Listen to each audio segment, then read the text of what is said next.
Hey, Oh, buddy. oh, I forgot I'm on push to talk. Fix it. Ah. Bradley, You- Bradley, I've done a sin, and you know what sin I've done.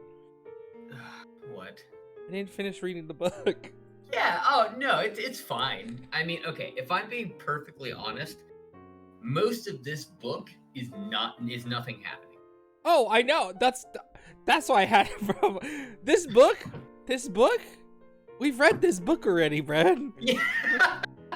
Yeah, okay. So, I guess the easiest way would be like, this book reminds me of the new Star Wars movie. In the sense that there's nothing original going on. And they're like, hey, everyone, do you guys remember the last time I did one of these? We're gonna do that again. God, you know what the wild thing about this is, Brad? Though, What? this is the 5th book, so we skipped from 1 to 5, right? Right? So we went from slave, we skipped over, I think it's rogue, warrior, and outcast, and we went straight to fugitive, right? Right. And it's the same book as slave, just with like it's like it's like the Force Awakens, right? Yeah, absolutely. That blows my mind that you said Now, that. now I will say, now Cheryl Brooks has gotten better at writing. I would disagree. No, I don't mean like, now she's churning out like bestsellers, but I mean She's no I K think- Webster. yeah, she's no K Webster. Okay, no one. The queen. I actually just started following her on Twitter right before we K went Webster? live. Yeah. Oh well, let me go. Let me go look that up real fast. Her name is Christy, Kristi Webster. Apparently, she has written over 100 books. What? That's insane. That's too many. I don't know who has written like the most books, but that's like a Frank Zappa level of productivity. Who's written this many? Who's done this? Who wrote these books? Yeah, I was. What page did you? I got to 255 of this 391 page book. Okay. Which blows my mind because it's longer somehow. It is. It's longer and a lot less happens. Like there's a section of the book where all the action finally comes to a head. And I missed it. I was just there. I didn't get to cross the finish line to get to the climax. I had to sit there, and I got to the part where she's crying on a beach, and I'm just like, oh fuck, I hate this. I'm bored. So, there is more sex in this book. Oh yeah. Than I think is. I mean, it's so gratuitous. And you didn't There's even get just to the too end. much sex, okay? It's like in my nice erotica. In my No. space erotica, too much sex. Unacceptable. God. Are you following K Webster now? I did go follow her. Now apparently, Cheryl Brooks had a blog that is at least it's not the same URL anymore. But at the end of this book, she's like, "Oh yeah, I'm like a horse mom, and I have a blog." Okay, wait. All right. Wanted to All right. follow. Wait. Can we talk about something real fast? Off topic real fast. I scrolling through her Twitter and it's all just posted a photo on Instagram. I think she literally has a Twitter just to be like, just posted. Oh my fucking God. Wait, Webster? Yeah, that's all she tweets. Okay, I didn't actually look at it. Let me see. I know people came here for Cat Star Chronicles, but Now I have to follow see, her. Cheryl Brooks doesn't have a Twitter. She's too. No offense to Cheryl Brooks, she's a little too boomer probably for. Dude, I'll when we do, because the next episode we already know the book we're reading. We're reading the sequel. We're reading book 2 of the Cinderella novels. It comes out in Prince 10 days. Charming. So, 10 days, baby. 10 days. And I'm looking at the cover of it right now. Oh, we know what fucking Winston looks like. Constantine looks like, yeah. He looks like Been a ruined. piece of shit. Oh, Brian, I like I totally want to. I would my dream is to finally have like one of these authors come on, like especially Chuck Tingle. And then Oh, I you want kinda Chuck have Tingle to come on because I know for a fact we'll get a Chuck Tingle book. And that makes me please as punch. The two podcasters ram each other. While Chuck Tingle watches. But like, yeah, I don't know, man. So I kind of want to pre-order this book too. Oh, As much I'm as I going hate on Amazon myself. right now. I got to do it. Best part. I'm just Okay, gonna two send you this things. Instagram real fast. Two things. No, I'm already on it. Don't worry.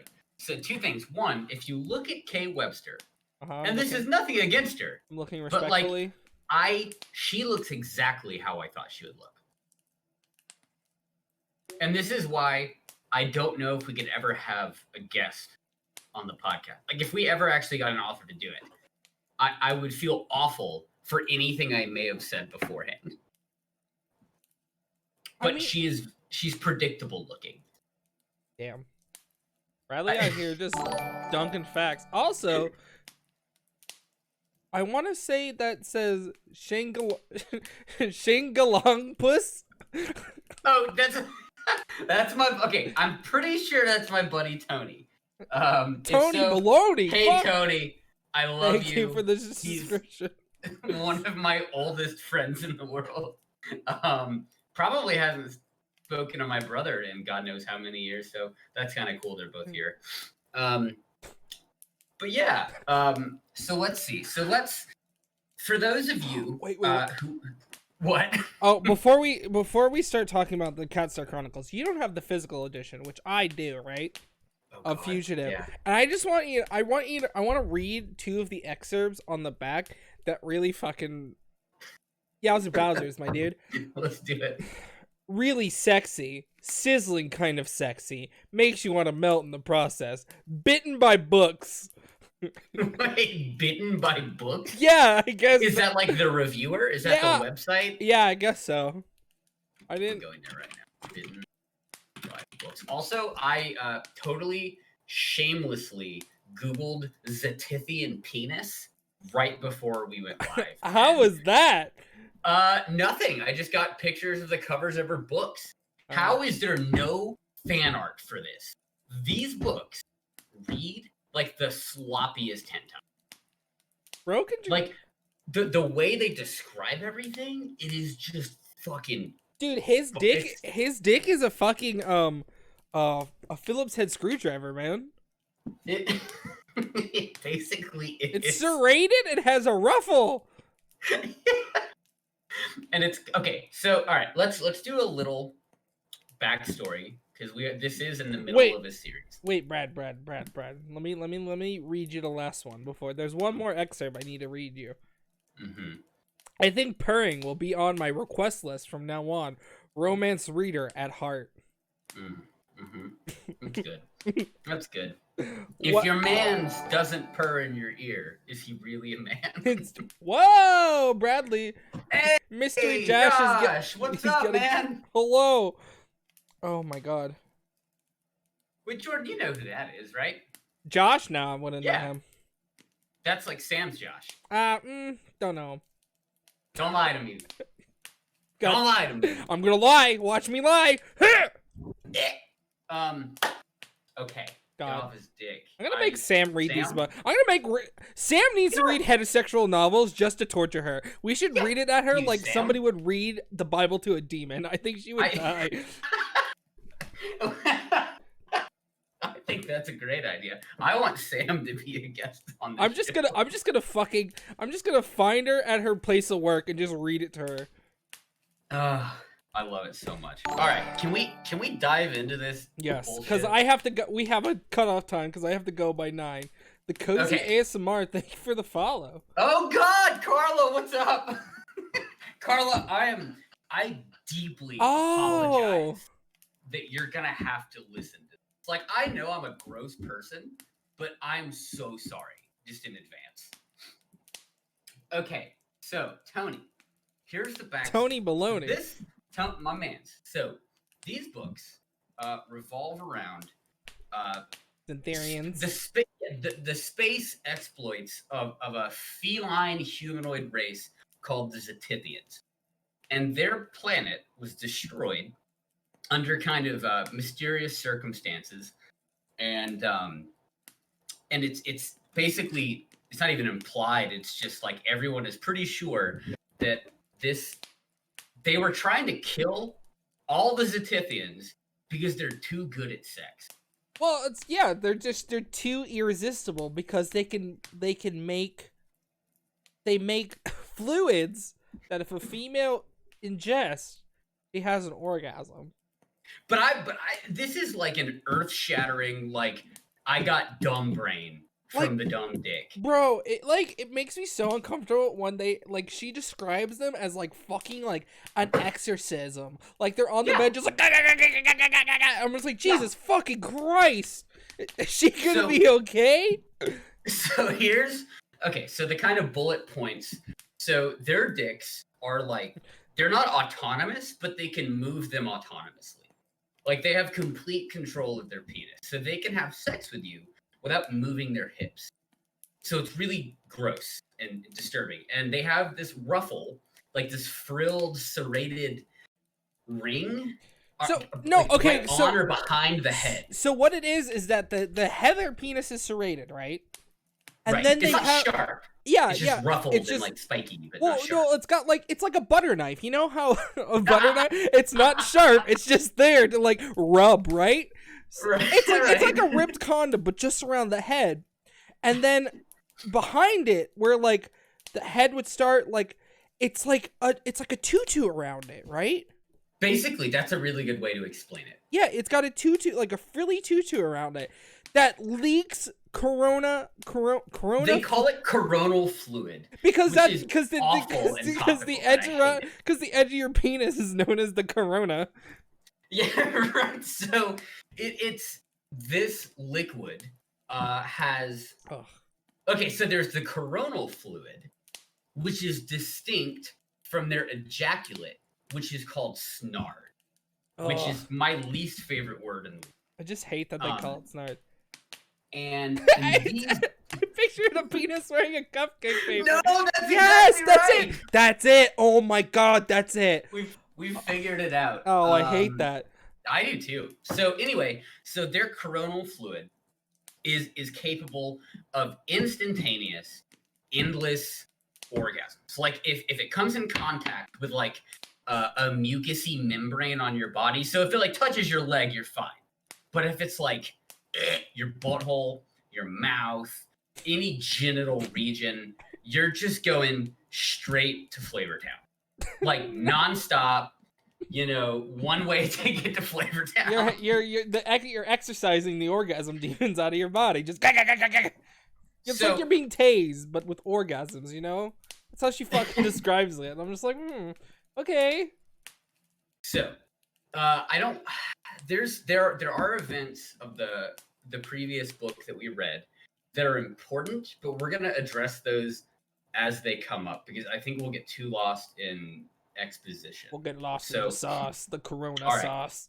So this book opens up like any good book that anyone would read. I love with it a man so much. furiously masturbating on like a beach or a dock at a woman. No, it's aggressive. Wait. He's not on a beach. He's on a cliffside. He's across. So she's sitting on the dock, right, painting. And he's across the lake on a cliffside doing a power stance and fucking blasting rope, man. He's basically in the middle of like the coolest guitar solo you could ever imagine. And it's just like in a very Scott Pilgrim way where you can like just slam a power chord and it like blows you through a wall. Like this dude busts a fat nut.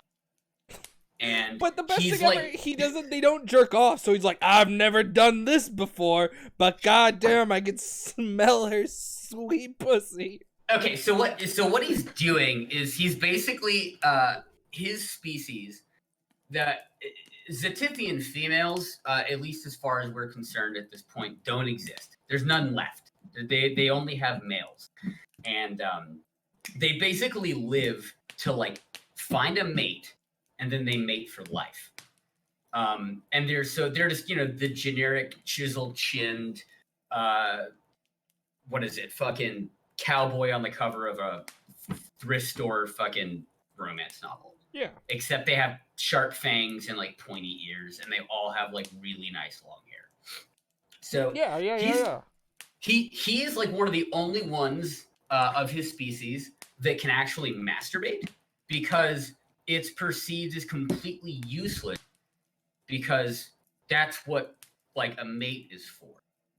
And they're all like aggressively heterosexual. Not like not aggressively, but I don't know if there's any gays at Tiffy. Hey, did that make you really uncomfortable in this book, where she kept being like, yeah, I dated a homosexual secretly. I didn't know. Rough life, am I right? So as this dude's jerking off like on a cliffside, he knows that he's being observed by a woman at this house. So they haven't met. And Brian, I hate it that now this is overlapping in my brain, and I can't have you anywhere near as like my idea of as a Tiffy. I'm gonna have to try really hard. I'm gonna dye your brother's hair black and get him some contacts. I'm just gonna get him show up at your house and be like, hey there, Bradley. It's me. No, that is my fucking nightmare. So anyway, so he's masturbating. He's masturbating at this woman. And Zetifians have this like really, really keen sense of smell. At this woman. He can like, quote, smell her desire. Like, he's just like, yeah, I can. God. Thanks. Yeah, he's literally Bugs Bunny up on Elmer Fudd's. It stinks. So anyway, that's the prologue. So basically, he just busts a fat one. And then that's it. And then it kind of launches you into the first chapter. And so this book is about a very successful artist named Drusilla. And she's really famous for painting birds of all kinds. So she deals with this art broker named Ralph. And I hate it that in this fantasy world set, you know, in the year like 2XXX, like Mega Man years, like they still have names like Ralph. That really bothers me. So, anyway. I want to find it. I feel like, keep going. I feel like I have something. I'll find it. God. So anyway, what Ralph does is he kind of sends Drusilla out on these like really lavish vacations to like places where she could get inspired to paint. She will send her paintings back to him. He will sell them, take his commission, and she'll get rich. So she's just constantly being chauffeured around to different parts of the galaxy to do painting. And also, Ralph is just kind of playing matchmaker. I didn't really get this until toward the end of the book, but I guess he's just like a really generic, like stereotypical flamboyant gay. Oh, okay. Yeah, it becomes way more clear like at the very end when they have a conversation again. But he's constantly trying to set Drusilla up with these guys, and there's never a good match. Even the last guy she dated turned out he like came out of the closet.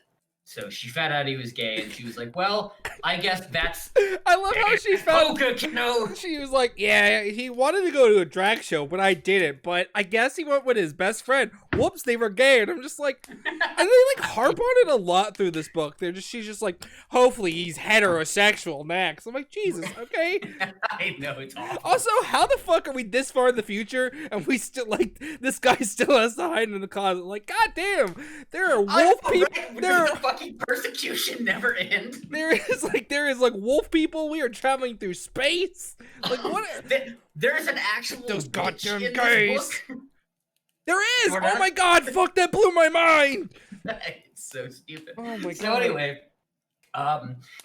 this time Ralph has found just the right place for Drusilla to go, and he's gonna send her to a place called like Barada 7.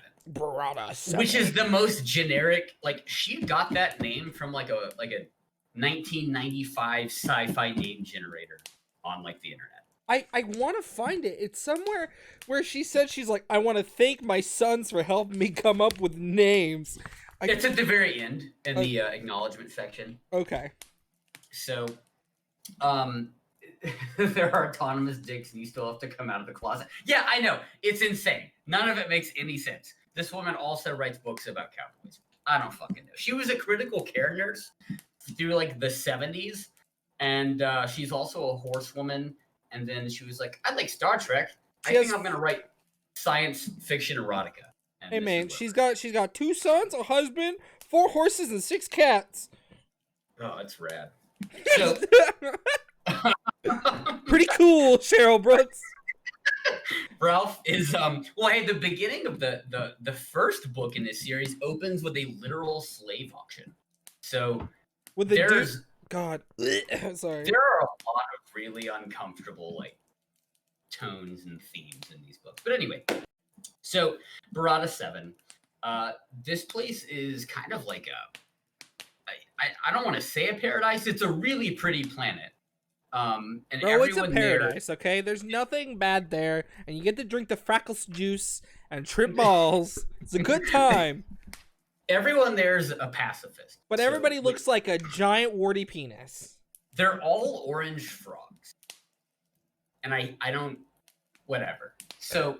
Oh, and this motherfucker, the guy she meets... When they land on this planet, and they're like, yeah, turn in your weapons and shit, let's do all the landing paperwork and we'll get you sent off to your fucking house. Yeah, she meets a guy named Lester, who's just kind of in charge out there. And these weird frog people, they have hands that move really fast. And I still don't understand why that's important. Because she didn't do anything hands. With it. So they're just constantly like gesticulating and just like, they're really like animated in that sense, and their voices are this like almost like falsetto. Hello, like, Bradley. And it's like relaxing, but they're these orange frogmen just flinging their hands around. So Leska meets her. They hop off in his truck because everyone on this planet is apparently really fascinated with what is the ancient Earth culture. So like just the names though. Yeah, all the names are really generic. They hop in his truck, they drive through this like dense, like lush jungle, and he kind of drops her off at this house. Really cool beach house. Like it's kind of got everything you'd ever need. There's a house AI named she's called him Dwell. Right? Yeah, he's like Dwell 7. Also, hey man, Dwell just comes out of nowhere, right? Like, I feel like I got like almost 200 pages in this book, and all of a sudden Dwell, like, the computer's just like, hey, what's up? I'm here. I'm like, what the fuck? Where did this guy been here the whole time? Yeah, like, she's been talking to Clog, who's just an inanimate robot that goes, beep. I don't know, I can read your mind. Yeah, okay. And so, yeah, there's this house AI named Dwell. And then there's this robot that kind of floats around and just does chores and can like cook for you, can make you drinks, but it has this ability to like know exactly what you want. It's never explained, but like it knows how to make earth drinks. It can just do anything you want it to do at all. It can shoot whipped cream out of its finger. They mention that specifically several times, and it bothers me. So they get there, shows her the house, and basically tells her that, hey, this is a really peaceful planet. We don't condone any kind of violence here, but I'm going to give you this gun. I'm going to give you this little laser pistol, this little stun gun. That comes in later, though. Ooh, because apparently there's a little kitty cat on the loose, is what they're calling it. Well, just this scary little animal that's running around and it's hurting him. So she kind of takes it, gets all of her shit unpacked. She kind of gets acquainted with the property and everything. She's completely, just immediately taken by how beautiful the birds are, because they have all the animals there are really, they almost have like a Pokemon feel to it.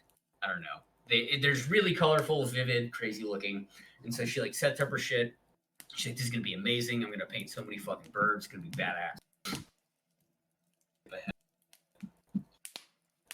Bro, you didn't even bring up the best part. You didn't even bring up my man. You didn't bring up my man. Oh, we're not there yet. But go ahead. Tell us about him. Because Lester lets him in, and they're like, all right, you'll have to meet this. What is it, Eltran? He's an Eltran who lives in the lake. Yeah, and they're like, yeah, we're the only people and these non-hostile creatures. Also, there's these things called Eltrans. And they just talk. Lester keeps being like, yeah, they're just kind of annoying. They're not harmful. They're just really annoying. And he keeps just like harping on this as she's like driving through the fucking jungle doing like 90 miles an hour. She's like, ga, we gotta get you to this place. So she like lets him in, and then Lester's like, all right, I guess you'll meet Zeph, the Eltrin that lives in your lake. They won't leave, but he's here.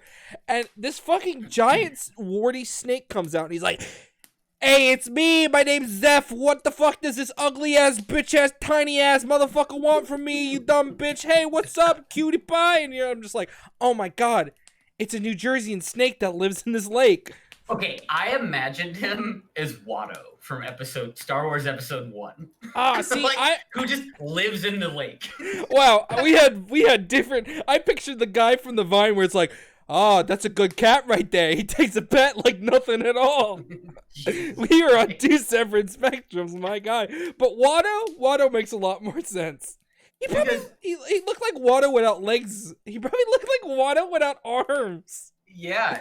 Okay, Zeph is like fucking.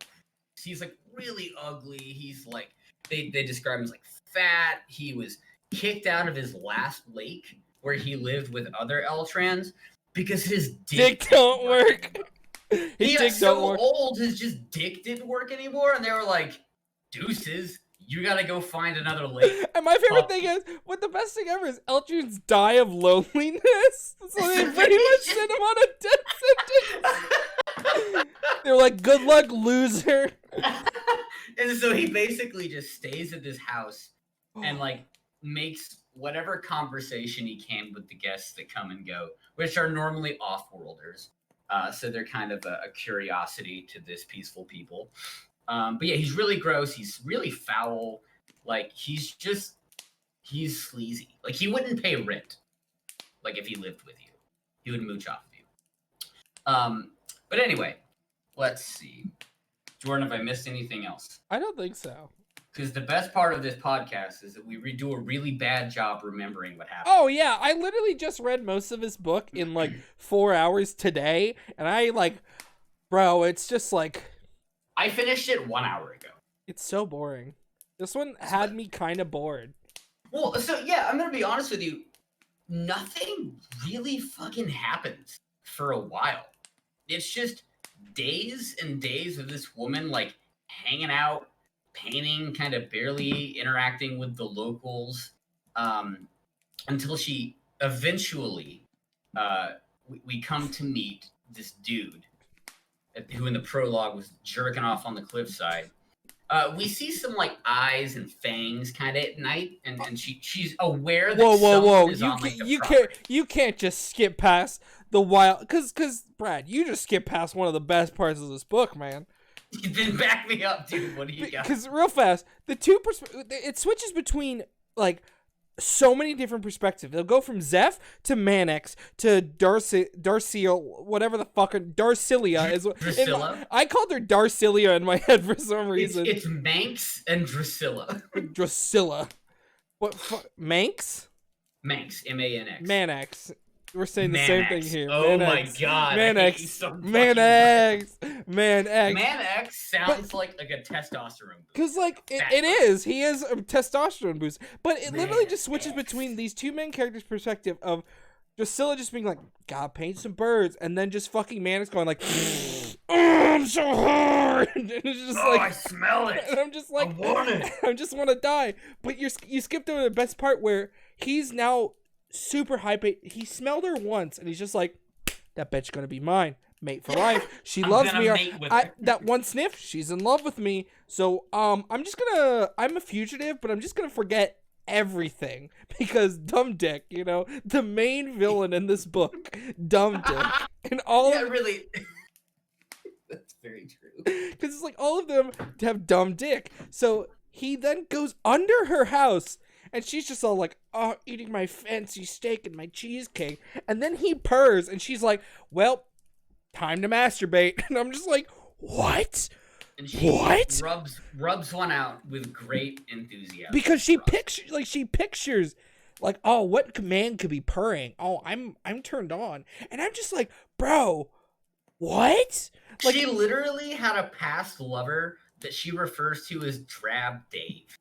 And then she heard one purr and was like, fuck, moister than an oyster, time to lay out on a couch and have an orgasm, I guess. And then fucking Man-X is just outside the window like, that's pretty hot, bro. And she's just like, Man-X, I fucking hate this so much. she's like, whoa, what are those crazy eyes? Better go to sleep. And I'm just like, Auga. like the whole, like she's, everybody in this fucking book is so stupid. Everybody in this book is so dumb because it's all like, oh, there could be a terrifying creature. It purred. Oh my god, it's outside my window. Time to jerk off and fall asleep. Apex predator stalking me outside of my home. But I think I'm just gonna go to Schlick Creek and then fucking go to bed. She's very dumb, and I hate her. I hate her a lot. But damn it, does she draw some pretty birds? She draws some pretty birds, goddamn.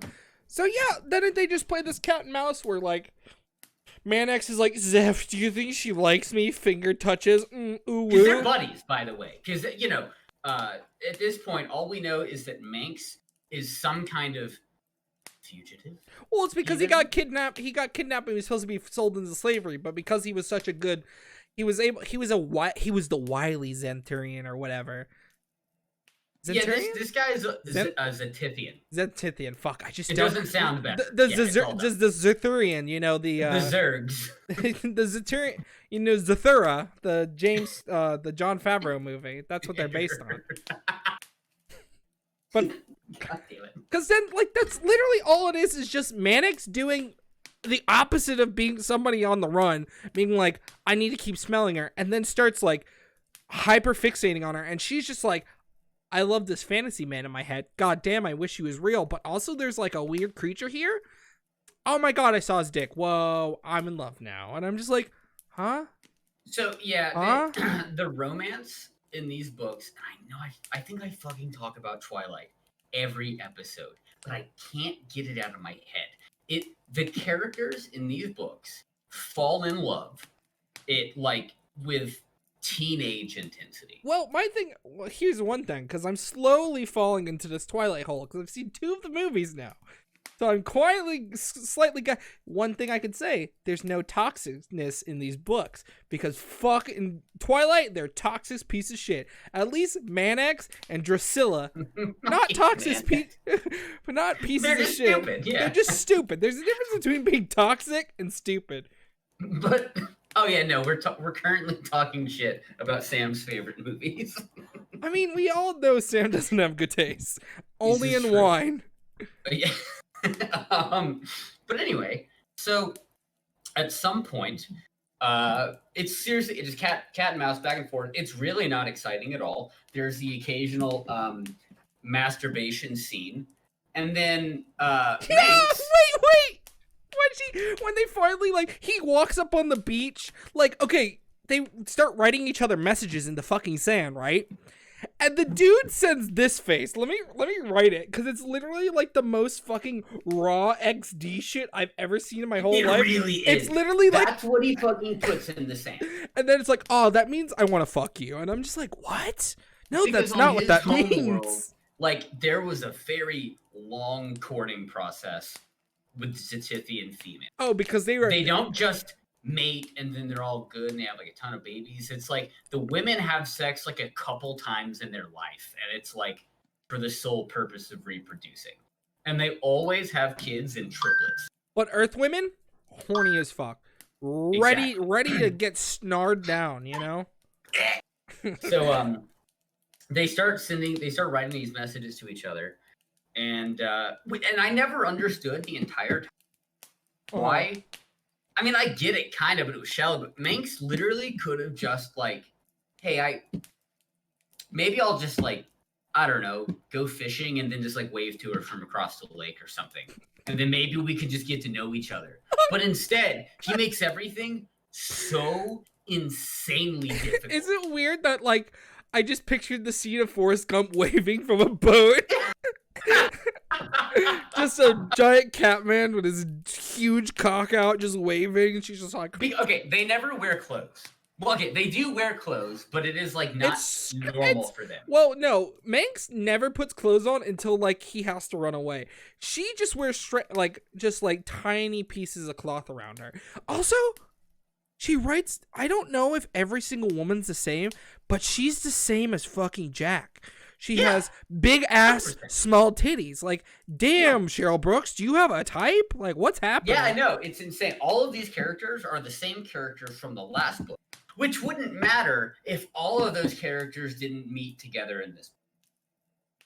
So you just have carbon copies interacting with carbon copies, and it's meaningless. But anyways, so eventually they play this cat and mouse game. And at one point, I thought it was really funny. He like swims out to the lake at night or something, and she's like watching him, and then he like goes into a backstroke, and his just dick is just out, like he's just exposing himself to her, and she's like, "Yeah, this is cool. Hey, I could go out there and be like, hey, you want to like come inside?" But it just never happened. I hate it so much. It's pointless. But anyway, all right. Let me get caught back up. I haven't been scrolling along. Did you get to the point where he stops writing messages and just decides that she's on the balcony having the wind blow between her legs and just like fucking getting her coochie moist, and he's just like, well, I'm gonna fucking make eye contact with you because you don't think I can see you, but I'm a cat, so I'm just gonna fucking jerk off on the beach and just blow my snart everywhere. And I'm just like, God. I mean, and these dudes like come buckets. Oh, this is also relevant. Okay, so they can have like multiple consecutive orgasms, like the men can. So it's just like, seriously, Flavor Town. It's just a train that never ends. It's awful. I saved. Do you think Guy Fieri can just come unstoppable? Do you think he just like has the power to just never not be able to not come? It probably comes like barbecue sauce, to be honest. Put that on a flip flop. That's what he always says. Put it on a crock with some wicked flames. You got yourself a shoe, my friend. All right, so I need to read the people stuff. I need to find a really. Oh wait, let me see. I saved a couple that really caught me off guard. I know you didn't get to the very end, but the very end of the book has some of the most gratuitous and abrupt sex. I'm glad I didn't It's just like explicit. No. I fucking. If you got something, go ahead, bud. Oh no, I'm trying to find it. I feel like I had something. Oh this is no! Always the only time I wish I had a physical book. It was the ooh face that just like made me go, huh? What? Huh? Yeah. Oh, and the whole time Manx is just like, oh, did I maybe I shouldn't have put it there. Maybe I'm gonna look stupid. Oh, she's gonna think I only want to have sex with her, which is like all he ever fucking talks about anyway. So these characters are like extremely. Okay, I found one. Manx gripped his stiff shaft and closed his eyes. His teeth clenched tightly to hold back his roar of frustration. Cupping his balls in his other hand, he massaged them while he brought himself quickly to climax, his semen, or snard as it was called in his native tongue, spewing forth with a force that astounded him, but left him wanting more. Ugh, God. A hard cock was pointless unless there was a wet, willing, and intoxicating female to mate with. Also, you reminded me, in this one, they talk about the testicles, like, a lot more. Dude, there is a lot of, like, just reference. Nuts is, like, her word. Yeah, and, like... She loves saying the word nuts. And it's like, anytime he smells her, his nuts instantly go blue balls. Like, he's like, bro, I need to bust now. It's just like, Jesus fucking Christ. Oh, I just found the part where the breeze comes by and then he busts a fat one. That was like what we just read. You know what I just realized? Fucking. So he just snarted on the beach and poor Claw had to come and clean that up. Okay, so yeah, the little house robot every morning cleans the beach. Like he like literally like sweeps the sand and shit for like. He's like, gotta make it smooth. So it's just at some point this poor dude had to like sweep up some like crunchy ass sand. Birds out here shitting on the sand, god damn it. Because the Tithians are all described as having, quote, thick meat. It's my thick shaft. On Earth, this would be a big penis. And I'm just like, fuck, I hate this. So, let me see.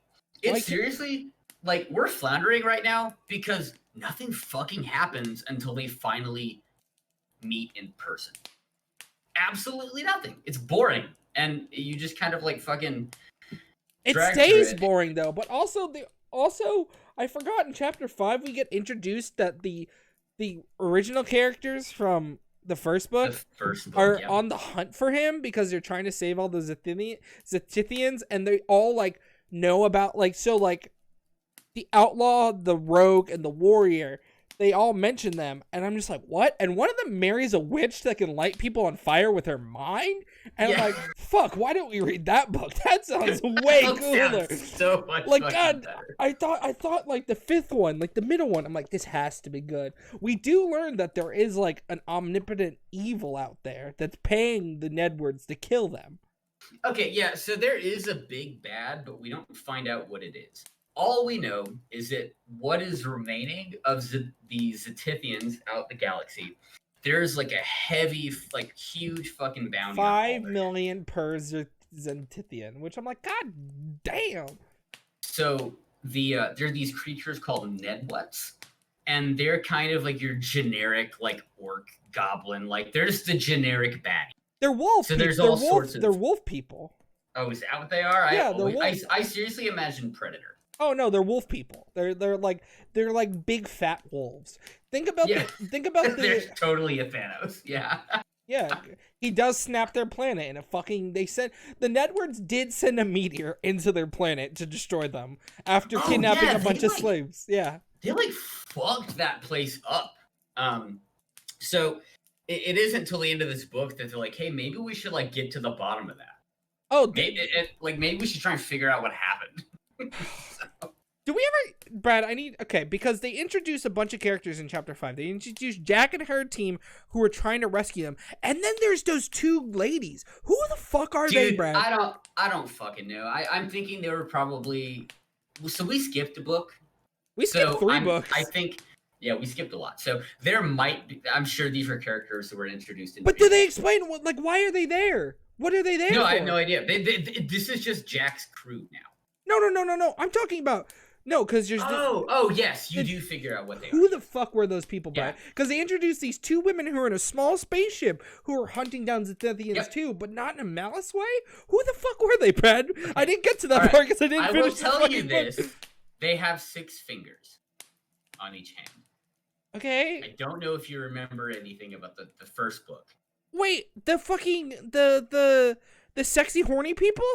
Yes. Dude, they're Satsili. Oh my god, are they hunting him for the Snard?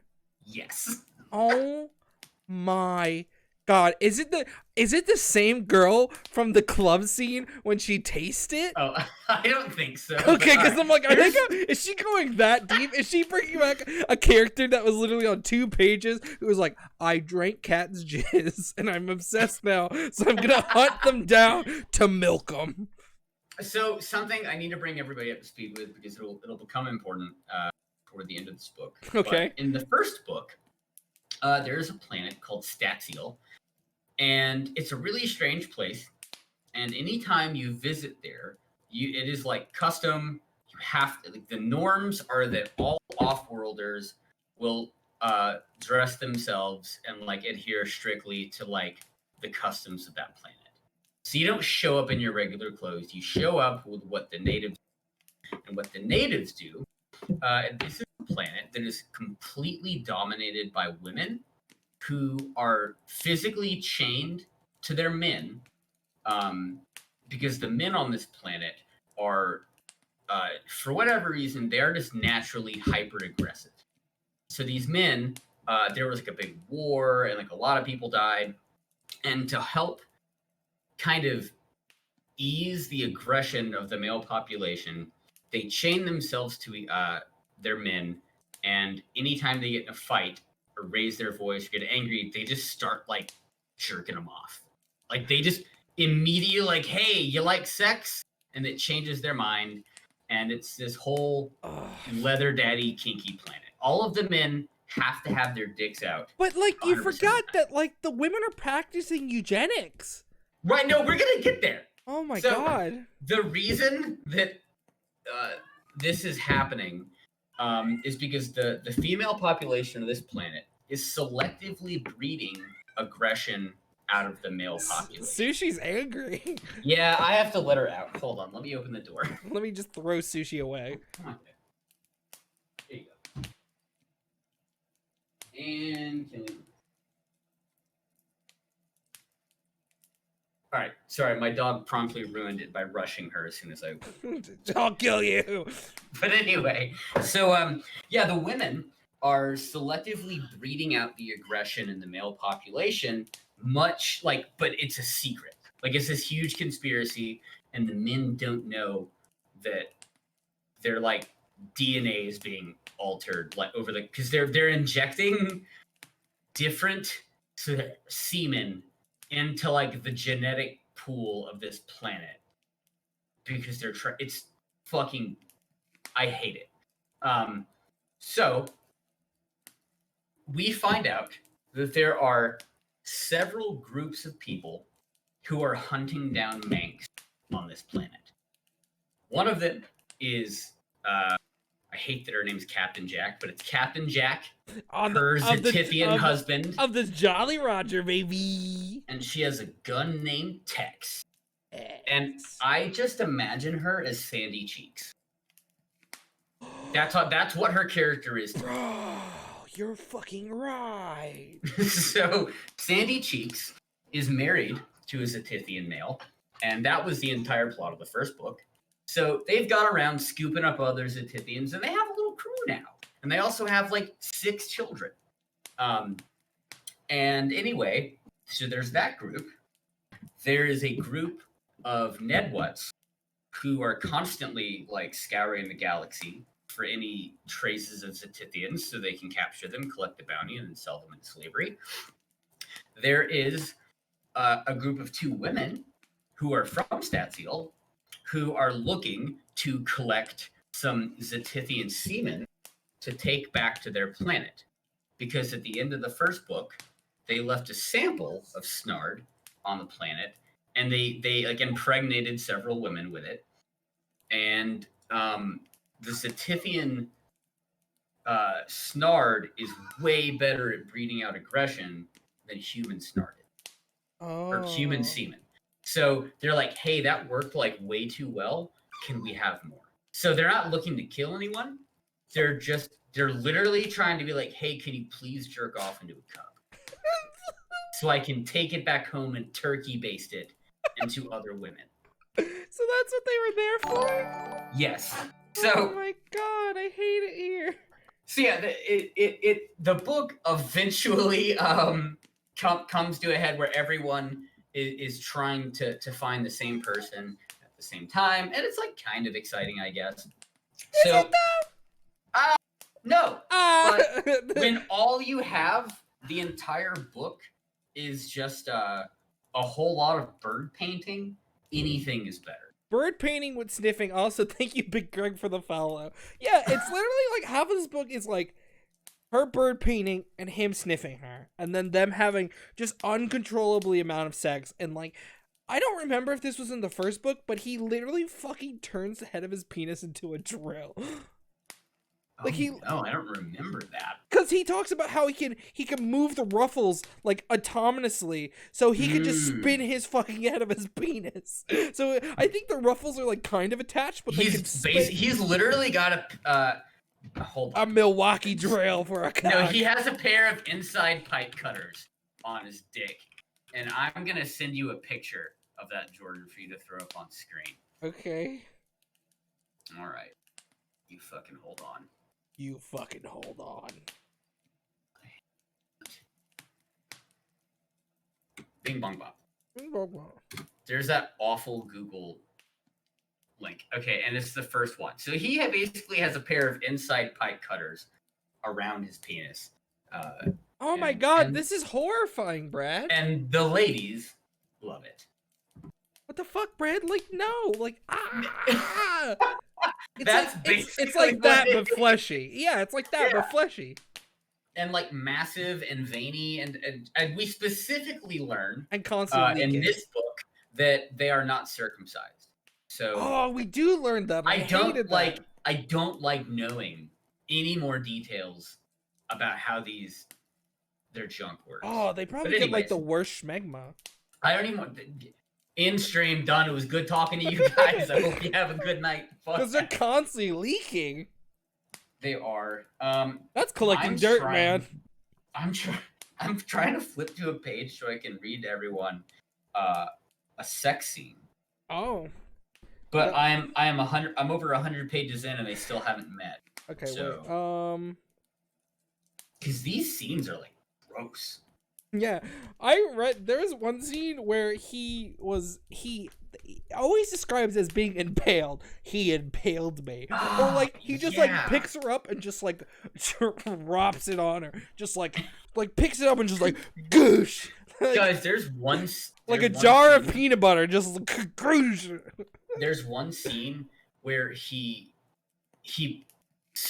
like goes all the way inside of her, and then of course she's like anime gushing like wet, like so it's just like dripping down her thighs, and then he pulls his dick out and wipes it all over her face and torso. Oh yeah, and then licked all of it off. Yeah, that does happen. I hated that. Yeah, that was a bad scene. I also had to read the words "wet swollen pussy" too during one point. Ah, dude, I think she even finally started saying like "slit" and like her wet warmness. She really like branched out in terms of the. I know women love when they're described as having a wet worn slit. You know, it makes me want to die. God damn it! And basically the whole time. Zeph is just being like, dude, show her your weasel. She'll love it. Dance your cock at her. Just have you tried showing her your penis? Women love that. Killian, buddy, you're gonna make it. I promise. Just kill him. My dog's having a really rough time. Oh yeah. Okay. So anyway, they finally meet, right? So Manx is like, you know what? Fuck it. I'm gonna knock on the door, but I don't want to scare her. It's nighttime. And I don't know if she'd answer the door, like, if I was there, which is a completely idiotic way to, like, I don't understand that train of thought whatsoever. So he rings the doorbell and then hides. So Drusilla opens the front door and then is immediately attacked by an actual wild jungle cat that is running loose on this planet. And so she's, like, bitten in, like, the shoulder and torso, and Manx jumps out from the side and like stabs the fucking thing in the face or whatever, and he gets like slashed across the chest. There's blood everywhere. There's like a dead jungle cat. And Killian, do you want to sit on my lap, buddy? He's having a rough time. Come here, kiddo. Oh, poor little boy. He's just having a rough time. Killian's just having a bad time. He's like, Dad, please stop talking about Snarg. Please, Dad, please. I got a little buddy. Please, Dad, don't talk about Snarg. So they go inside, and he kind of gets her patched up. And her first thought is like, man, I'm just got attacked by a wild cat. Oh my god, I'm so horny. I want to fuck. And I'm like, what? Does trauma not exist in Cheryl Brooks's world? Not in this, okay, because there's and I think this is like a callback to the first book, but Cat like pulls out like a medical like a med pack basically and rubs like an ointment on her, and the ointment like heals her by like 50% like immediately.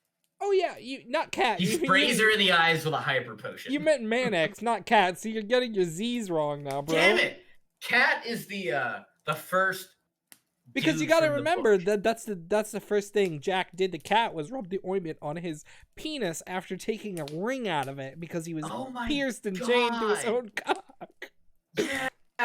Oh man, what a good scene. No, I forgot about that. No, I'm gonna describe it. Also, I just looked at the viewers we have, and somebody's name is Feet, and I don't know who you are, but I'm proud of you for having a very good name. Feet, what's up? You're my favorite person in chat right now. Feet, what's up? Keep doing what you're doing. Oh my god. And then so they patch each other up. He takes a shower. She goes to bed. She lays down being like, oh, I can't get my dress on. Better lay in bed naked. So he comes in and he's like, I'm gonna fuck you. And she's like, Poggies. And then he starts to go down and she falls asleep. She's like, oh, I'm just... Yep. Neat dick. and then she falls asleep. And I'm like, I'm pretty sure if like you're like licking a human being, they're gonna wake up. They're gonna be like, huh? Don't understand it, but I'm pretty sure he stops. Yeah, he stops when he realizes what happened, and they just fucking both go to sleep. God, imagine having like a butt plug in your ass and falling asleep, Brad. Hey, I don't want to talk about that book right now. Oh my God, I forgot about that one. Oh Jesus, I didn't even. Everything we read is trash. I hate this fucking show. I love this show. So, all right, now, so right now, the band of Nedwuts that has been Nedwut. God, do you hate that they're called Nedwuts? Oh, with every fiber of my being. I hate all of the species names in these. But the band of Nedwuts, they finally land on Barada 7. Because they're the one who dropped it. They literally put this cat, the evil cat that almost killed our main protagonist, was dropped on the planet by Nedwuts in an escape pod. They literally just like, I'm gonna aerial bombard this place with a cat so we can show up and be like, oh bro, we're the cat exterminators. We gotta keep our guns. So, because, so it lets them bypass the weapons ban. Or so they think. So they meet good old Lesta. Because these pacifistic frogs can't fight. Yeah. And they're like, hey, we heard about the cat problem. We're here to take care of your cat problem. And he's like, well, it's funny you should say that. The cat's dead now. We just got word of it that the off-world are staying at, like XYZ location. And everyone is very generous with information in this book. Oh, no, he takes them there, remember? And that's how they find out. Yeah, because Duracell, it's just like... yeah, Duracell. Yeah, Manax and Duracell. Manax and Duracell. Duracell is just like, I killed him, leave! Because Manax is like, Nedwuts, bye, I gotta go. And she's like, my boyfriend's gone because of this. We'll probably be going for probably like 30-ish more minutes. But yeah. So yeah, they show up and they fucking knock on the door. And the whole time, Lester's like, guys, this is such a waste of time. We don't need to be fucking doing this. And there's like, whatever, we're still going to go knock on the door. And so she answers the door, and she's like aware of what the Nedwuts are. Doesn't she get a little bit of history of it from like the house AI or something? Well, like, how does she know? I don't remember. The house AI and Manax says. Okay. So anyway, they show up. She's like, yeah, the cat's dead. I killed it. Maybe you should fuck off. And they're just like, whatever, bro. So they fucking get on their ship and they leave. And they go home. Air quotes. Yeah, and she's like, boy, that was close. And she notices that Manax has fucking hightailed it and hit the road. Because this dude has a nose like a fucking bloodhound. And he was like, that's it. I knew one day they would find me on this planet. This was a mistake. I never should have done this. And he fucking grabs his clothes and heads for the woods.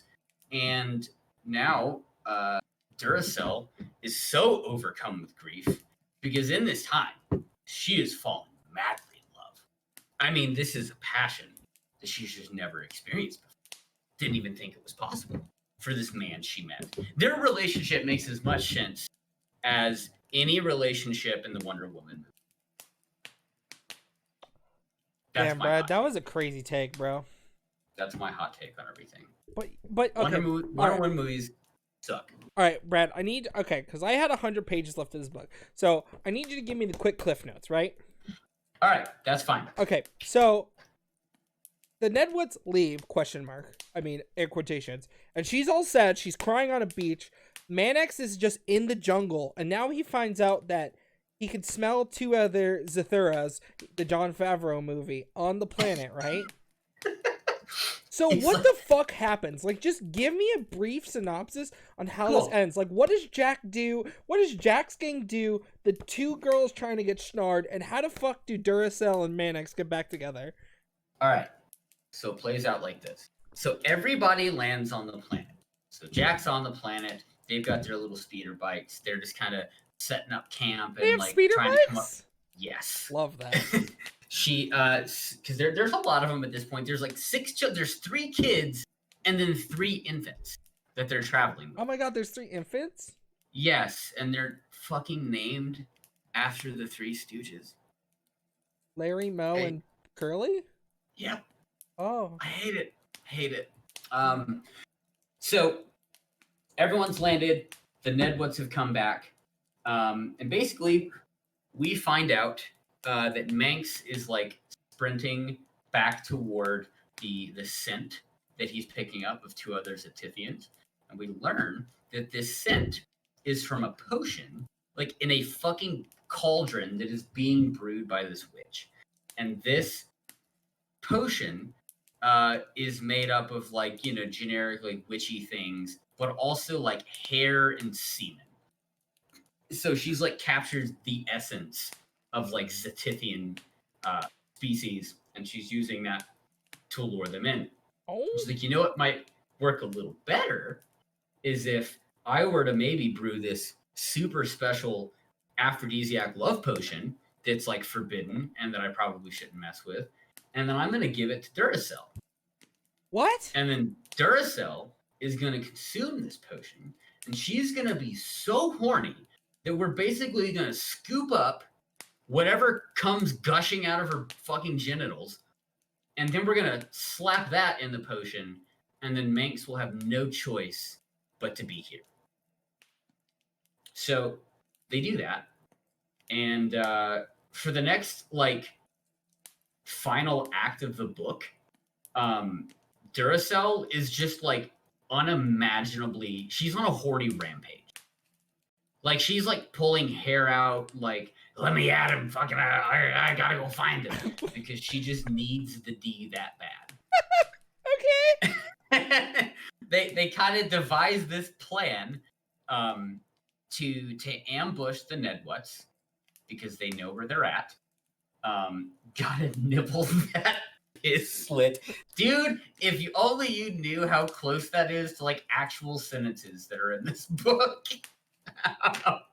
But anyway, they form their little plan. They're gonna ambush the Nedwoods because little do the Nedwoods know that there's been a tracking beacon placed on their little leader, and this tracking beacon came from like an under the table and risky deal that Captain Jack engaged in with like a former associate who like if you pay him well enough he'll do anything for you. So he like provided her with a tracking beacon. Well, he put the tracking beacon on the on whatever their like Clacklerk or whatever the fucking name is of their little chief himself, and gave her like the data pad to read it on. Clackunk. Clackunk. That's my boy. So they get a bunch of kitchen knives from the house because they don't have any weapons. Oh, my boy Klung with all his daggers. And then they just kind of ambush the fucking wolves. I don't know. Nedwoods. The Nedwoods. Fucking stupid Nedwoods. So they ambush them. They kill off most of them. Everybody kind of regroups now that Manx, Duracell, Jack, Cat, and this whole stupid cast is back together. There's like 2 Nedwoods left. They're still alive, and they like lead them into an ambush, like a separate fucking ambush, and they end up capturing them because they want to figure out who's placing the bounty. Like, where did this $5 million bounty come from? Because like the Nedwoods are poor, they're stinky, like they're poor, and they have small brains. Yeah, they're poor stinky wolfmen, and they don't have no money and no brains. The angry dog men want money so they can buy biscuit. So they want to know who it is. And at the very last minute, as this encounter is getting really tense, Lester crashes through the woods in his truck, gets out, and then basically just tells the Nedwoods, like, hey, stop. You don't want to do this. And the Nedwoods are just like, yeah, you're right. We don't want to do this. That's how you learn that Lester has mind control power. What? And yeah, so he can't change, like, he can't make them decide to do different things. It's not a well-explained power, but he can change their actions right now. So if he says, like, hey, go back to your ship and never, and like, don't come back. They'll leave, but when they're out of his influence, like they can come back. So like it explains how, why there's no weapons on this planet, like how they Is it just Lester, or can they all do that? So a lot of the other people have, like, they can communicate with animals and shit. That's how only one. That's why Roger's all like, "Oh, my little monkey? What do you mean? I'm not controlling." Yeah. Like, because he's just like, "Yo, go get me some fruit, little monkey." And the monkey's like, "Ooh, Roger, love you. You got it. I'm gonna go get some mangoes, bitch." And so yeah, basically that's how we learn that Lester has mind control powers, because that's a thing that happens. So here's what we know so far: witch with magical potion fire powers, magical catman with orgasmic drug semen, mind control toads. We have hypnotoads. Six-finger eugenic people with flat noses. Yep. Who don't want to fight anyone? They just really want some of that cool snard. And the book ends with a really, like, and I have to scroll to it because the writing is just too rich to not fucking read verbatim. But what is it? Manax and Duracell decide they're gonna get married because they just can't, like, they're inseparable for life now. So they decide they're gonna get married, and I gave you my snard. Please marry me. Basically, and so they ask if all of their friends can stay at the beach house with them, and Les just like, okay, you kids, but just don't break anything.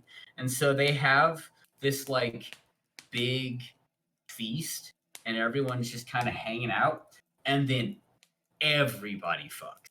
Not together, separately, but you learn that Leo, who is the witch's Zetythian husband, found a vial of that love potion, and I guess he snuck it into their food or something, because everyone is like aggressively horny. And the ending of the book, the last bit of it is just a long, you visit each of them as they're having sex. And I'm going to read some of it to you very shortly. I hate this. Oh, it's awful. Let me get there. There's this one part that nearly had me like crying because the chapter ends, and then the very next fucking sentence is just like, so anyway, I'm balls deep in a wet hole. Wait, is that verbatim? No. Oh, okay. I literally was about to die. There is some ball yanking. Dude, it's a lot of ball play in this one. Like a lot.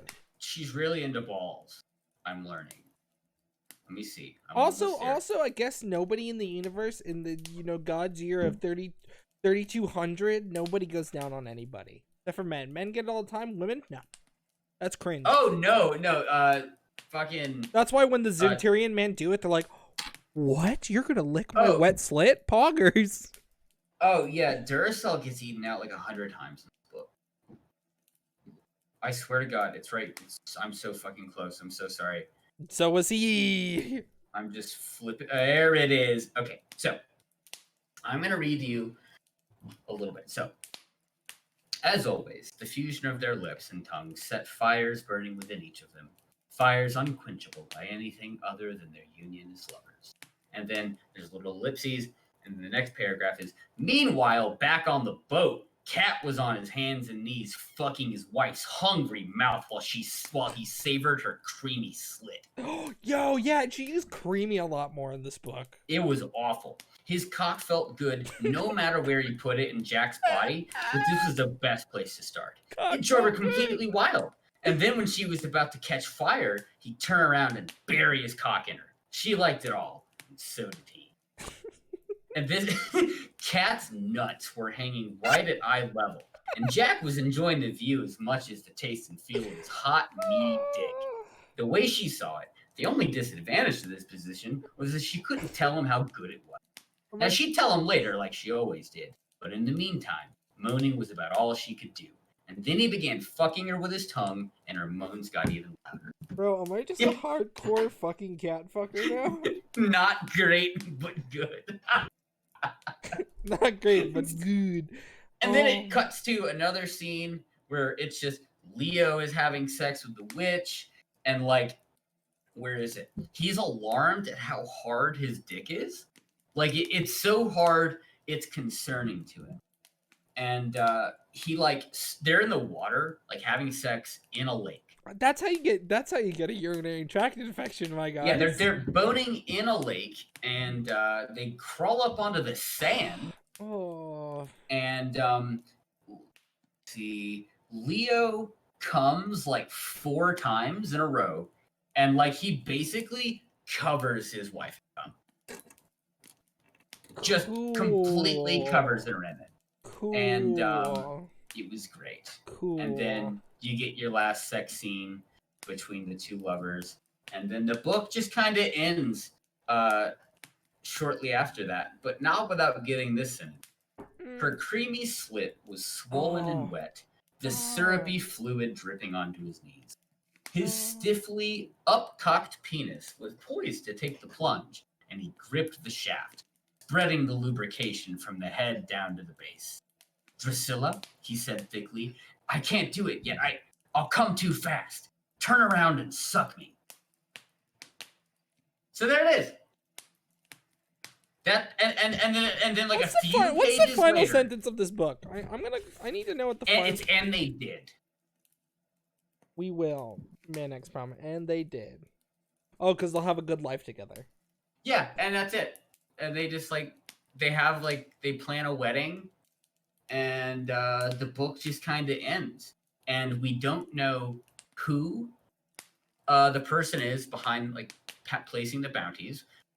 We do know that all of like Leo, Cat, and Manx, the 3 Zetithian men, they all like learn about the eugenics shit going on Statiel, and they agree to donate their snard because, you know, they're basically trying to repopulate their entire species.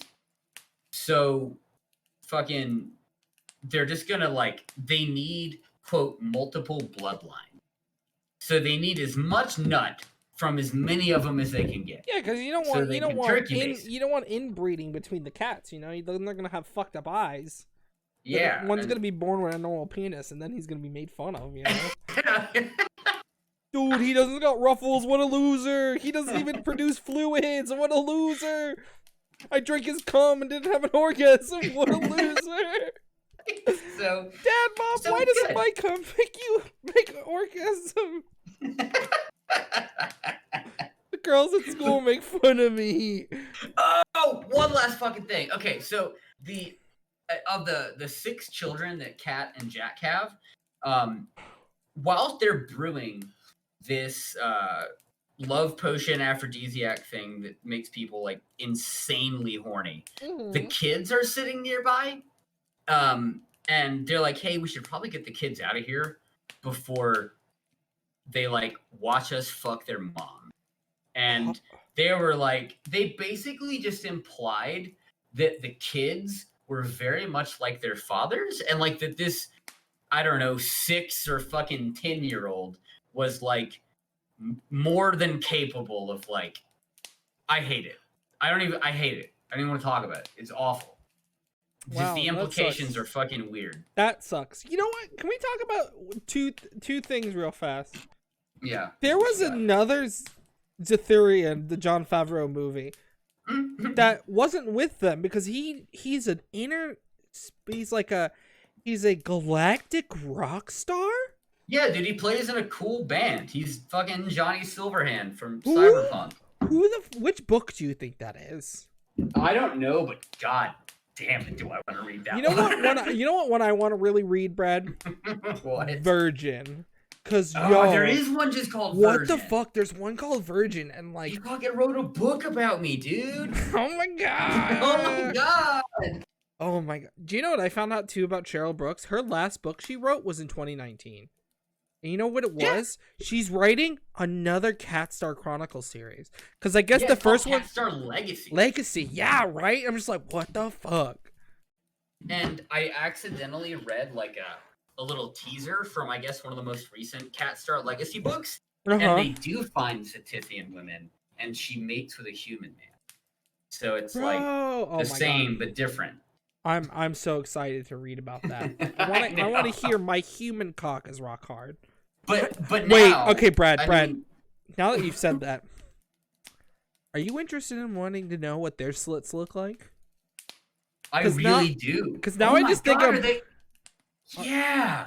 because like if the dude has ruffled penis. Dude, what if it's just teeth? Like it looks I was like a about to say, what happens sarlacc if it was the predator's mouth pit. and the ruffles are defense mechanisms? You can That's you what can they only have. mate once before she bites it off.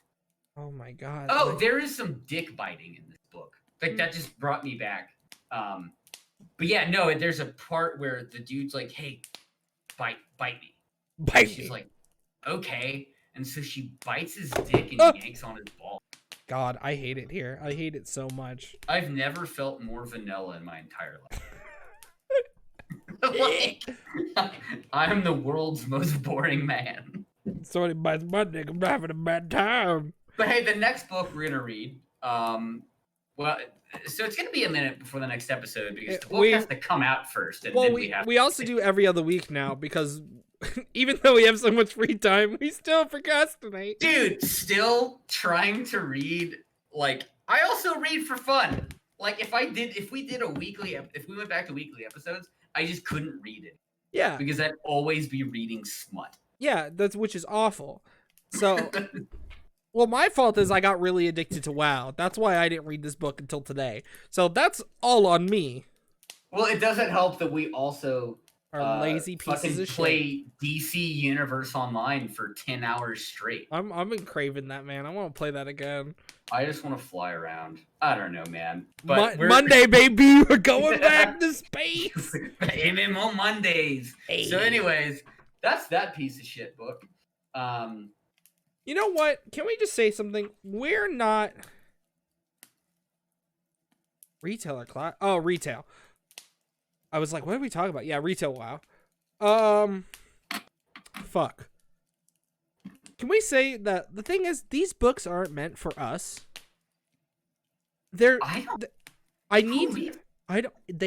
an audience out there, and I'm scared to know who reads these because they all have 4 or higher reviews, right?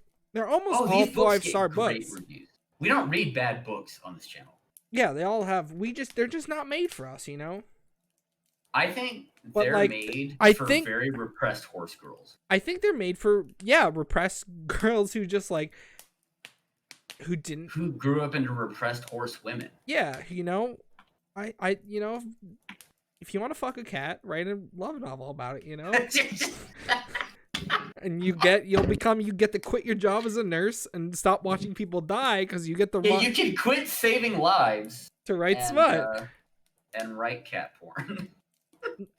You know what's the funny thing, Stephanie? We can't find any 1 or 2 star reviewed books. Dude, exactly. That's the problem. That's what we're saying. That the romance novel's the best one they've ever read. I think the problem is that it's the whole thing about how the minority is always the loudest in the majority. Yeah. So the minority's going out and writing the reviews, being like, "Yo, this was chef kiss," and I'm just like, they're 1 to 2 star people rating books 4 oh to 5 my stars. God, Fred, That's so my hot take on it. Yeah, if you, dude, I love using the word masturbated like that. Like it's something to do, like to someone, like to masturbate me. That's nothing is more medical than that.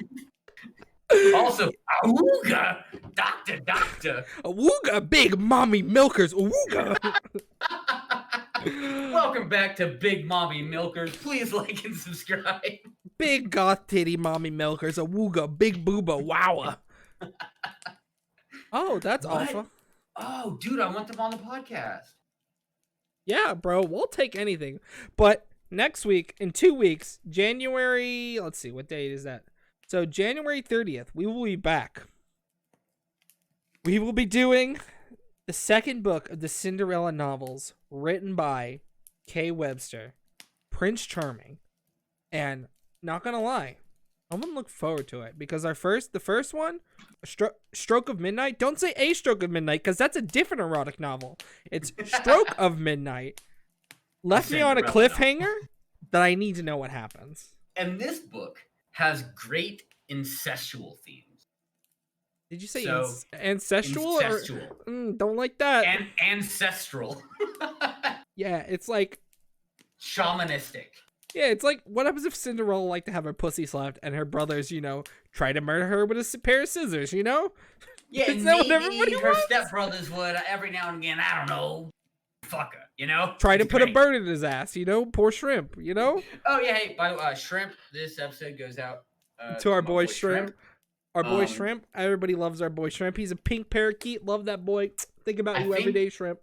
I really think we should have Shrimp added to this lovely image here. I will see what I can do about getting a bird added to here. Because I mean like as a permanent part of the background. I'm gonna get it as like a tattoo on your beautiful, beautiful silk thighs. Before I cover them up with the two things that I'm already working on. No, man, you got Dungeons and Dragon tattoo on your thigh. Just then on the backside, big ass shrimp tattoo. Big ass bird. It would be like you good. have to throw your ass up in the air. You have to hold yourself by the ankles to get this tattoo done. If you fart, Brad, you're gonna move. If I fart, I lose. If I fart or come during this tattoo, I lose. Whoa, you're not coming during your tattoo? Whoa, somebody, you are vanilla. Fucking loser. Fucking loser. Oh, But yeah, that's really all we got. We'll be back. I'm in a sorry couple that like weeks. the first book was so much more interesting because it was new, but like reading this one and it just being the same book was just so hard to talk about again because it's literally just the same book, but somehow just more gratuitous, which sucks. It was just a lot of like back-to-back sex scenes that did nothing to advance the Because plot. like at least in the first one they spaced it out and like Cat I like Cat better than I liked Mannix. Cat was more of like a cool guy. Yeah. And Mannix was just kind of, I didn't like him. He was boring. Because his superpower was sniffing, and I didn't like that. I don't like sniffing. When all of the kids fell into the toxic ooze, that was the power he got. In Ninja Turtles 3, The Secret of the Ooze. The Secret of the Snard. Wait. Was Secret of the Ooze? No, the third. Which one? Brian, I need you. All right, we got Teenage Mutant Ninja Turtles. I know there's, I think Turtles in Time was the fourth one. Secret of the Ooze, was that the second one? I don't know. I know my brother knows. He's way better at this than I am. But those fucking movies, live action Ninja Turtle movies, those are actually not that fucking bad. The Secret of the Ooze, 1991. Turtles in Time was 3. Okay, yeah. Oh, there it is. Secret of the Ooze was 2. God. But yeah, no, I'm really glad you guys had a good time with this. These episodes are normally much longer because there's much more to talk about. But we do read other things than romance novels. We'll occasionally dive into what is Nozaki Anna? It's not hentai, right? What do you call it? It's a doujinshi, which is like your own written like manga and stuff. And it's not even hentai, it's more of ecchi, which is like less hardcore. Hentai is like, I'm gonna make you a balloon full of cum, Yeah. So we'll read all sorts of things. Occasionally we'll read an actual good book as a palate cleanser. And we like to bring on guests for those episodes, people who maybe know a little more about it than we do. Last time we did this was for the Redwall series by Brian Jakes. Well, we also had Jacob on for fucking Chuck Tingle. Am I just a hardcore gay? Am I nothing but a hardcore gay dino-fucker now? Chuck, if you guys don't know who Chuck Tingle is, you need to listen to bits and pieces of the Tingle episode. We will be doing a lot more Chuck Tingle in the future, but this man is like a visionary. He is fuck with Chuck Tingle. Love Chuck Tingle. Follow him on Twitter. At him. Tell him he's great. He's a good guy. He's a good boy. But anyways, I gotta go because I gotta go get ready for fucking. We eventually, if we keep getting do more of like a more episodes and we have like a stable backlog, I do want to try to contact some authors and be like, hey, can we interview you for our weird erotic podcast? No, 100%. No, this is me and Jordan have talked about this. Like, this is something that we want to do. I don't know who's gonna do it. I would love to do Cheryl Brooks because so far she's the most interesting author to me. Like, Chuck Tingle is really interesting, but like obviously so much of his persona is a character. But Cheryl Brooks is just a Genuine. woman. Yeah, she's real, and that's really interesting to me, especially as someone who has always wanted to write for a living, and she started doing it like a lot later in life, and she like changed careers. She was like 50 something.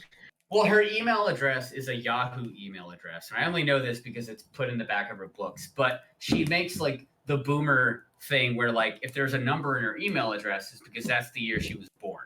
So the number 53 is after her name. So I'm pretty sure she was born in 1950. That'd be my best guess. That makes sense.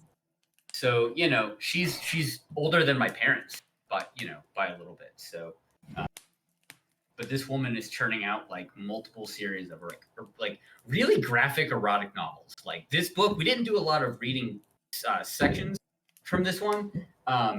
And that's my fault. I normally like to read more to you guys, but this was basically, if there was like a word, like, I don't know what those things are called, but it's a picture with a bunch of words on it. And the bigger the word is, the more common it is. Creamy and slit would be like massive. I hate it here. I got nothing else. I love all of you. I appreciate you guys listening to this. I'm really excited to read this next book. And we'll see you in 2 weeks. Goodbye. See you guys.